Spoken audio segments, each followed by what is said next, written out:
আশাৰে নতুন দেশেৰে নতুন আশাৰে নতুন দেশেৰে উদিত হল জ্ঞানৰ আলোক উদিত হল জ্ঞানৰ আলোক পুৰণি ভাষাৰে হাঁহি বিৰিঙালে পুৰণি ভাষাৰে হাঁহি বিৰিঙালে আদৰ্শ জাতীয় বিদ্যালয় আদৰ্শ জাতীয় বিদ্যালয় নতুন আশাৰে নতুন দেশেৰে নতুন আশাৰে নতুন দেশেৰে উদিত হল জ্ঞানৰ আলোক উদিত হল জ্ঞানৰ আলোক পুৰণি ভাষাৰে হাঁহি বিৰিঙালে পুৰণি ভাষাৰে হাঁহি বিৰিঙালে আদৰ্শ শিক্ষা সমিতিৰ সম্পাদক মহোদয়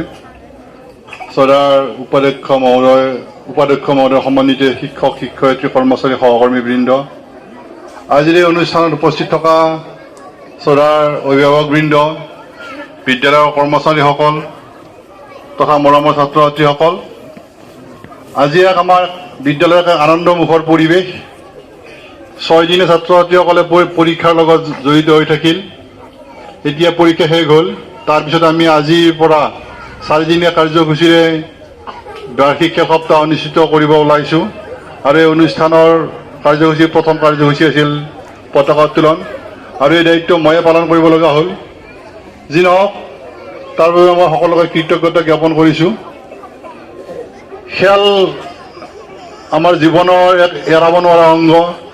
আমি ক'ব নোৱাৰাকৈ আমি বিভিন্ন খেলত আমি অৱতীৰ্ণ হৈ যাওঁ তথাপি নিয়ম মাফিক খেলবোৰৰ ভিতৰত যিবোৰ খেল পৰে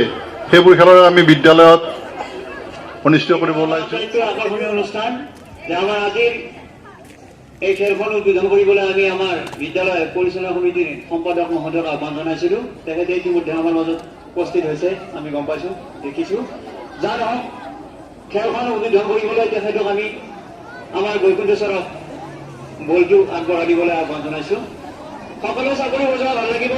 জোৰকৈ